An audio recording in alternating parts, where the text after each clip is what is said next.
ଲକ୍ଷ ଲକ୍ଷ ଟଙ୍କା ହାତ ଛଡ଼ା କରି ସିନ୍ଦୁରର ଲୋଭକୁ ମନରୁ ତୁଟେଇ ଦେ। ତମେ ସତ କହିଲ ବୋଲି ମୁଁ ବାହା ହେବାକୁ ରାଜି ହେଉଛି। ପଚାର ପଚାର ସମସ୍ତଙ୍କୁ, କିଏ କାହା ଜୀବନରେ ପାପ ନ କରିଛି, ହେଲେ କେହି ବି ଜଣେ ନିଜ ପାପ କାହାଣୀକୁ କାହାରି ସାମ୍ନାରେ କୁହନ୍ତିନି। ତମେ ସତ କହିଲ ବୋଲି ମୁଁ ତମକୁ ବାହା ହେବା ପାଇଁ ରାଜି ହେଉଛି। ସତ କହିଲେ ପ୍ରଥମେ এই যাত্রা সিজন ପାଇଁ ସବୁବେଳ ପାଇଁ ଆପଣଙ୍କୁ ମୋର ନମସ୍କାର। ଦର୍ଶକ ବନ୍ଧୁ ଓଡ଼ିଶାର ସମସ୍ତଙ୍କୁ ମୋର ନମସ୍କାର।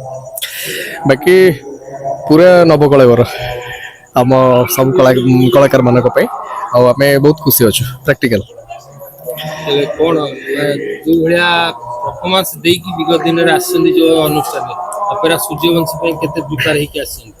ନିଶ୍ଚିନ୍ତ ତାଠୁ ଅଧିକ ଦେବା ପାଇଁ ଆମର ପ୍ରୟାସ ରହିବ, ନିଜର ଚେଷ୍ଟା ରହିବ। ବାକି ଆପଣମାନଙ୍କର ଆଶୀର୍ବାଦ, ଆପଣମାନେ ଚାହିଁଲେ କଳାକାରଟା ଆପଣଙ୍କ ହୃଦୟକୁ ଛୁଇଁ ପାରିବ, କିନ୍ତୁ ତା ଭିତରେ କଳାକାର ପରିଶ୍ରମଟା ଆଗେ ନା। ପରିଶ୍ରମ ମାନେ ଜାନ ଯାଏ ଲେକିନ ଜୁଆନ ନା ଯାଏ, ସେଇଭଳିଆ ବି ହିଁ ପରିଶ୍ରମ ହବ। ମିଲନ ସାରା ଯୋଡ଼ି ଆଜ୍ଞା ସେତେବେଳେ ଦର୍ଶକ ପାଖରେ ଆଦୃତ ହେଇକି ରହିଛନ୍ତି।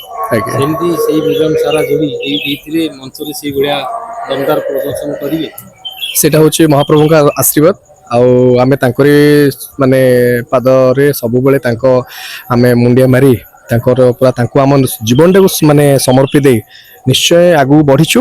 ଆଉ ଆଶା କରୁଛୁ ଯେ ଆନନ୍ଦ ଆମେ ସାଉଁଟିବୁ ଦର୍ଶକମାନଙ୍କ ପାଖରୁ। ଡାଇଲଗ ଶୁଣିବା ଆଜି ଗୋଟେ ବଢ଼ିଆ ଶୁଭ ଦିନ, ଆଉ ଗୋଟେ ପୁରୁଣା ଡାଇଲଗ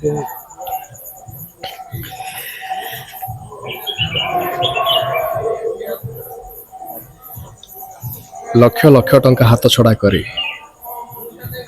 ସିନ୍ଦୁରର ଲୋଭକୁ ମନରୁ ତୁଟେଇ ଦେ। ତମେ ସତ କହିଲ ବୋଲି ମୁଁ ବାହା ହେବାକୁ ରାଜି ହେଉଛି। ପଚାର ପଚାର ସମସ୍ତଙ୍କୁ, କିଏ କାହା ଜୀବନରେ ପାପ ନ କରିଛି, ହେଲେ କେହି ବି ଜଣେ ନିଜ ପାପ କାହାଣୀକୁ କାହାରି ସାମ୍ନାରେ କୁହନ୍ତିନି। ତମେ ସତ କହିଲ ବୋଲି ମୁଁ ତମକୁ ବାହା ହେବା ପାଇଁ ରାଜି ହେଉଛି। ତମ ଜୀବନରେ ତମେ କେତେ ପାପ କରିଛ ତାର ହିସାବ ତମେ ଗଣ୍ଠୁଲି ଗଣ୍ଠୁଲି କରି ମୋ ଆଖି ସାମ୍ନାରେ ଥୋଇଦେଲ ବୋଲି ମୁଁ ତମକୁ ବାହା ହେବା ପାଇଁ ରାଜି ହେଉଛି। ଧନ୍ୟବାଦ।